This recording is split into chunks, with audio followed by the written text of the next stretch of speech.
നമസ്കാരം. ഒരച്ഛന്റെ നെഞ്ചിലെ പിടച്ചിലായിരുന്നു മാധ്യമങ്ങൾക്ക് മുമ്പിൽ മുഖ്യമന്ത്രി പിണറായി വിജയൻ ഇന്നലെ പൊട്ടിച്ചത്. തന്നെ കളങ്കിതനാക്കി ചിത്രീകരിക്കാനുള്ള ശ്രമത്തിന്റെ ഭാഗമാണ് മകനെതിരെ ചർച്ചയാകുന്ന വാർത്തകളെന്നാണ് അദ്ദേഹം പ്രതികരിച്ചത്. ഇന്നേ വരെ സുതാര്യമായും കളങ്കരഹിതവുമായാണ് താൻ രാഷ്ട്രീയ പ്രവർത്തനം നടത്തിയത്. അഴിമതിയുമായി ബന്ധപ്പെട്ട യാതൊന്നും അനുവദിക്കില്ല എന്നത് നിർബന്ധമുണ്ട്.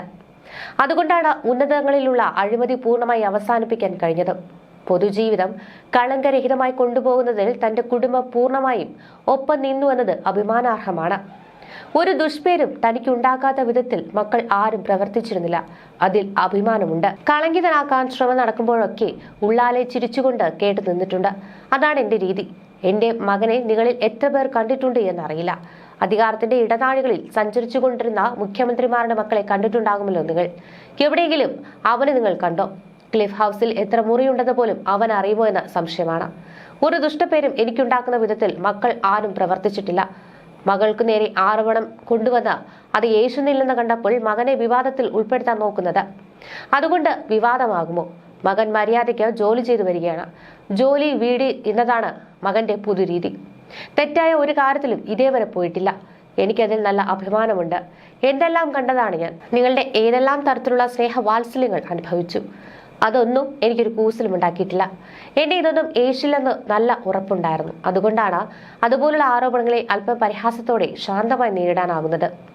ഒരു അഴിമതിയും എന്റെ ജീവിതത്തിൽ ഉണ്ടാകില്ലെന്ന് ഉറപ്പിച്ചു പറയാനാകുമെന്നാണ് അദ്ദേഹം പറഞ്ഞത്. എൻഫോഴ്സ്മെന്റ് ഡയറക്ടറേറ്റ് അയച്ചു എന്ന് പറയുന്ന സമൻസ് എവിടെയാണ് കൊടുത്തത്? ആർക്കാണ് അയച്ചത്? ആരുടെ കയ്യിലാണ് കൊടുത്തത്? എന്താണ് മലയാള മനോരമയും ഈ ഏജൻസി തമ്മിലുള്ള ബന്ധം? എങ്ങനെയാണ് അവരുടെ കയ്യിലേക്ക് റിപ്പോർട്ട് വരുന്നത്? ആരുടെയെങ്കിലും കയ്യിൽ റിപ്പോർട്ട് കിട്ടിയോ? ഞങ്ങൾ ആരും ഈ പറയുന്ന സമൻസ് ഇതുവരെ കണ്ടിട്ടില്ല. കിട്ടിയതായി മകൻ പറഞ്ഞിട്ടുമില്ല. ഒരു വലിയ ബോംബ് വരാൻ പോകുന്നുവെന്ന് കുറച്ചുനാൾ മുൻപ് ഒരാൾ പറഞ്ഞിരുന്നു. ഇതൊരു നനഞ്ഞ പടക്കമായി പോയി. തന്നെ സമൂഹത്തിന്റെ മുന്നിൽ കളങ്കിതനാക്കി ചിത്രീകരിക്കുകയാണ് ലക്ഷ്യം. അങ്ങനെ ചിത്രീകരിക്കാൻ നോക്കിയത് കൊണ്ട് മാത്രം കളങ്കിതനാകുമോ എന്ന് മുഖ്യമന്ത്രി മാധ്യമങ്ങളുടെ ചോദ്യത്തിന് മറുപടിയായി പറഞ്ഞു. എന്നാൽ മുഖ്യമന്ത്രിയുടെ മകന് UK പഠിക്കാൻ ലാവ്ലിൻ കമ്പനി പണം നൽകിയെന്ന സമൻസിലെ വിവരങ്ങൾ പുറത്തുവന്നിട്ടുണ്ട്. നേരത്തെ ഈ സമൻസ് ലൈഫ് മിഷൻ കേസുമായി ബന്ധപ്പെട്ടാണ് എന്ന തരത്തിലുള്ള ചർച്ചകൾ പുരോഗമിച്ചുവെങ്കിലും ലാവ്ലിൻ കേസിലാണ് സമൻസ് അയച്ചതെന്ന് ED പിന്നീട് വ്യക്തമാക്കി. ലാവ്ലിൻ കമ്പനി ഡയറക്ടറായിരുന്ന ദിലീപ് രാഹുലൻ മുഖ്യമന്ത്രിയുടെ മകൻ വിവേക് കിരണിന്റെ വിദ്യാഭ്യാസ ചെലവിനായി പണം നൽകിയെന്ന വിവരം ലഭിച്ചതിനെ തുടർന്നാണ് ED സമൻസ് അയച്ചത്. ലാവ്ലിനിൽ നിന്ന് വിദ്യാഭ്യാസത്തിനായി പണം ഈടാക്കി എന്നതാണ് ഈ സമൻസിൽ പ്രധാനമായും പറയുന്നത്. 2023 ഫെബ്രുവരി 14 രാവിലെ 10:30 EDയുടെ കൊച്ചി ഓഫീസിൽ വിവേക് കിരൺ ഹാജരാകണമെന്നായിരുന്നു ED സമൻസിലെ ആവശ്യം. എൻഫോഴ്സ്മെന്റ് കേസ് ഇൻഫർമേഷൻ റിപ്പോർട്ടിലാണ് ഈ കാര്യങ്ങൾ ED വ്യക്തമാക്കുന്നത്. 2020 SNC ലാവ്ലിൻ കേസുമായി ബന്ധപ്പെട്ട ED ECIR രജിസ്റ്റർ ചെയ്തത്. കള്ളപ്പണം വെളുപ്പിക്കൽ നിരോധന നിയമം പ്രകാരമാണ് നടപടിയെടുത്തത്. ലാവ്ലിൻ കമ്പനിയുടെ മുൻ ഡയറക്ടറായിരുന്നു ദിലീപ് രാഹുലൻ. ഉദ്യോഗസ്ഥർക്കും രാഷ്ട്രീയ നേതാക്കൾക്കും പണം നൽകിക്കൊണ്ട് തന്റെയും സ്ഥാപനത്തിന്റെയും ഇംഗിതത്തിന് അനുസരിച്ച് കാര്യങ്ങൾ ചെയ്യിപ്പിക്കുക എന്നതായിരുന്നു ദിലീപ് രാഹുലിന്റെ നയമെന്ന് മറ്റു ചിലരുടെ മൊഴിയുള്ളതായി എൻഫോഴ്സ്മെന്റ് ഡയറക്ടർ വ്യക്തമാക്കുന്നു. ദിലീപ് രാഹുലൻ ഈ രീതിയിൽ അന്നത്തെ വൈദ്യുതി മന്ത്രിയായിരുന്ന G കാർത്തികേയന് 1995 വലിയ തുക നൽകി. അതിനുശേഷം 1996 ശ്രീ പിണറായി വിജയന് വലിയ തുകകൾ നൽകി. ഏറ്റവും പ്രധാനമായി ദിലീപ് രാഹുലൻ പിണറായി വിജയന്റെ മകന്റെ UK വിദ്യാഭ്യാസത്തിനായി വലിയ തുക ചെലവഴിച്ചു എന്ന ഒരു മൊഴിയും ECIRൽ രേഖപ്പെടുത്തിയിട്ടുണ്ട്. ഈ മൊഴിയിലെ വിവരങ്ങൾ ക്രോസ് ചെക്ക് ചെയ്യുന്നതിനും അതുമായി ബന്ധപ്പെട്ട കാര്യങ്ങൾ ശേഖരിക്കുന്നതിനും വേണ്ടിയായിരുന്നു വിവേക് കിരണിന് ED സമൻസ് അയച്ചത്. എന്നാൽ ഈ സമൻസിൽ പിന്നീട് തുടർ നടപടികൾ ഉണ്ടായില്ല. സമൻസ് അനുസരിച്ച് ED ഓഫീസിലെ വിവേക് കിരൺ ഹാജരായില്ല എന്നാണ് വിവരം.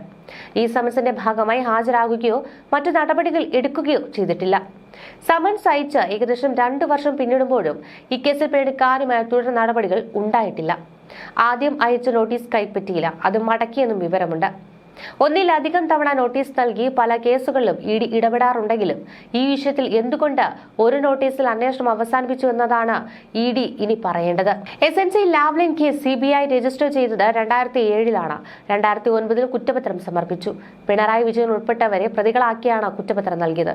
എന്നാൽ പിണറായി വിജയൻ വിടുതൽ ഹർജിയിലൂടെ കുറ്റവിമുക്തനാക്കപ്പെട്ടു. ഈ വിധി ഹൈക്കോടതിയും അംഗീകരിച്ചു. ഹൈക്കോടതി വിധി ചോദ്യം ചെയ്തുകൊണ്ട് CBI സുപ്രീം കോടതിയിൽ അപ്പീൽ നൽകിയിരിക്കുകയാണ്. CBIയുടെ നടപടികൾക്ക് ഏറെ വർഷങ്ങൾക്ക് ശേഷമാണ് 2020 ED ലാവ്ലിൻ കേസിൽ ECIR രജിസ്റ്റർ ചെയ്തത്. എന്തായാലും വെള്ളപൂശാനെത്തിയ മുഖ്യന്റെ താൻ താമസിക്കുന്ന ക്ലിഫ് ഹൌസിൽ എത്ര മുറികളുണ്ട് എന്ന് മകന് അറിയില്ലെന്ന പരാമർശത്തോടെ ക്ലിഫ് ഹൌസ് വീണ്ടും ശ്രദ്ധ നേടി തുടങ്ങിയിട്ടുണ്ട്. കേരള സംസ്ഥാന പിറവിക്ക് ശേഷം ആദ്യ മുഖ്യമന്ത്രിയായ EMS മുതലുള്ള മുഖ്യമന്ത്രിമാരിൽ ഭൂരിഭാഗം പേരും താമസിച്ചിരുന്നത് ക്ലിഫ് ഹൌസിലാണ്. എന്നാൽ ചിലപ്പോൾ ക്ലിഫ് ഹൌസ് വിവാദങ്ങളുടെ കേന്ദ്രമായി മാറിയിട്ടുണ്ട്. K. കരുണാകരൻ നീന്തൽക്കുളവും പിണറായി വിജയൻ കാലിത്തൊഴുത്തും നിർമ്മിച്ചത് ക്ലിഫ് ഹൌസിൽ തന്നെയാണ്. ദേവസ്വം വകുപ്പിന്റെ ചാർജ് ഉണ്ടായിരുന്ന ദിവാൻ പുഷ്കർക്ക് താമസിക്കാൻ തിരുവിതാംകൂർ രാജഭരണകാലത്ത് 1939 ക്ലിഫ് ഹൌസിന്റെ നിർമ്മാണം ആരംഭിച്ചത്. 1942 ക്ലിഫ് ഹൌസിന്റെ പണി പൂർത്തിയായതോടെയാണ് സർക്കാർ രേഖകളിലുള്ളത്. ബ്രിട്ടീഷ് ഭരണകാലത്ത് എക്സൈസ് കമ്മീഷണർ ഈ വസതിയിൽ താമസിച്ചിരുന്നു. മഹാത്മാഗാന്ധിയും ഈ കെട്ടിടത്തിൽ താമസിച്ചിട്ടുണ്ട്. സ്വാതന്ത്ര്യലബ്ധിക്ക് ശേഷം പൊതുമരാമത്ത് വകുപ്പ് മന്ദിരം ഏറ്റെടുത്ത് ഗസ്റ്റ് ഹൌസായി ഉപയോഗിച്ചു. 1957 മുതൽ കെട്ടിടം മുഖ്യമന്ത്രിമാരുടെ വസതിയായി. വിവിധ സർക്കാരുകളുടെ കാലത്ത് പഴക്കമുള്ള ഈ കെട്ടിടം ഇടിച്ചു കളഞ്ഞ് പുതിയ കെട്ടിടം നിർമ്മിക്കണമെന്ന നിർദ്ദേശമുയർന്നു. എന്നാൽ ചരിത്ര പ്രാധാന്യമുള്ള കെട്ടിടമായതിനാൽ ഒരു സർക്കാരും ഇതിന് മുതിർന്നില്ല. ലക്ഷക്കണക്കിന് രൂപ മുടക്കി നവീകരണ പ്രവർത്തനങ്ങളും തൊഴുത്ത് നിർമ്മാണവും ഉൾപ്പെടെ നടന്നിരുന്നു. തിരുവനന്തപുരം നന്തൻകൂടുള്ള ക്ലിഫ് ഹൌസിന് 15,000 ചതുരശ്ര അടിയാണ് വലിപ്പം. മൊത്തം 4.2 ഏക്കറാണ് ക്ലിഫ് ഹൌസ് വളപ്പ്. ഇതിനുള്ളിൽ വേറെ മന്ദിരങ്ങളുമുണ്ട്. കേരളീയ വാസ്തുശില്പ രീതിയും കൊളോണിയൽ ഇംഗ്ലീഷ് വാസ്തുശില്പ രീതിയും സംയോജിപ്പിച്ചാണ് മന്ദിരത്തിന്റെ രൂപകൽപ്പന. 7 കിടപ്പുമുറികളും ഉദ്യോഗസ്ഥർക്ക് പ്രത്യേക വാസസ്ഥലങ്ങളും ഇവിടെയുണ്ട്. മറ്റേത് ഔദ്യോഗിക വസതിയെയും പോലെ വീടിനുള്ളിൽ ഒരു ഓഫീസ് സൗകര്യങ്ങളുമില്ല. വീട് മുഖ്യമന്ത്രിമാരുടെയും കുടുംബത്തിന്റെയും സ്വകാര്യ ഉപയോഗത്തിന് മാത്രമുള്ളതാണ്. എങ്കിലും ക്ലിഫ് ഹൌസിനുള്ളിൽ ഒരു കോൺഫറൻസ് മുറി സജ്ജമാക്കിയിട്ടുണ്ട്. ഇത് അനൌദ്യോഗിക യോഗങ്ങൾക്ക് വേണ്ടിയുള്ളതാണ്. വീടിന് വലിയ 4 വരാന്തകളുണ്ട്. ഇതിൽ കിഴക്കേ വരാന്തയിലേക്കാണ് ഏറ്റവും വലിപ്പമുള്ളത്. കിഴക്കേ മുറിയാണ് പ്രധാനമായും ഔപചാരിക ആവശ്യങ്ങൾക്ക് ഉപയോഗിക്കുന്ന മുറി. ഇവിടെയാണ് അതിഥികളെ സ്വീകരിക്കുന്നത്. ഔപചാരിക ആവശ്യങ്ങൾക്കായി 2 സ്വകാര്യ മുറികൾ കൂടി ഇവിടെയുണ്ട്. ഒരു സ്വകാര്യ ഓഫീസ്, ലൈബ്രറി, കോൺഫറൻസ് മുറി, പ്രൈവറ്റ് സ്റ്റാഫിന്റെ ഓഫീസുകൾ എന്നിവ കിഴക്കേ വശത്താണുള്ളത്. ഒരു സ്വകാര്യ ലിവിംഗ് റൂമും ഭക്ഷണമുറിയും പടിഞ്ഞാറ് വശത്ത് മറ്റു മുറികളോടൊപ്പമുണ്ട്. മിക്ക കിടപ്പുമുറികളും 2ാം നിലയിലാണ്. പ്രൈവറ്റ് സെക്രട്ടറിമാർ, അസിസ്റ്റന്റുമാർ, സെക്യൂരിറ്റി സ്റ്റാഫ് മുതലായവരുടെ താമസ സൗകര്യം പ്രധാന ഭവനത്തിന് പുറത്താണ്. റോസ് മുതൽ ഓർക്കിഡും റംബൂട്ടാനും വരെ ക്ലിഫ് ഹൌസ് വളപ്പിലുണ്ട്. 100-ൽ പരം ചെടികൾ. ഇതെല്ലാം നോക്കാൻ ജീവനക്കാരുമുണ്ട്.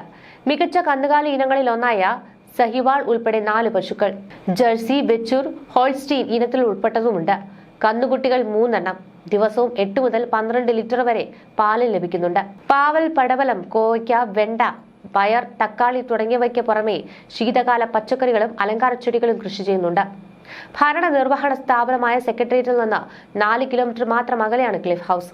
K. കരുണാകരൻ രാജിവെച്ചതിനെ തുടർന്ന് 1995-96 AK ആന്റണി വീണ്ടും മുഖ്യമന്ത്രിയായപ്പോൾ സ്വന്തം വസതിയായ അഞ്ചനവും അദ്ദേഹം രാജിവെച്ചതിനെ തുടർന്ന് മുഖ്യമന്ത്രിയായ ഉമ്മൻചാണ്ടി 2005-2006 കാലയളവിൽ സ്വന്തം വസതിയായ പുതുപ്പള്ളി ഹൌസുമാണ് ഔദ്യോഗികമായി വസതിയായി ഉപയോഗിച്ചത്. പിന്നീട് മുഖ്യമന്ത്രി ഉമ്മൻചാണ്ടി ക്ലിഫ് ഹൌസിലേക്ക് മാറിയിരുന്നു.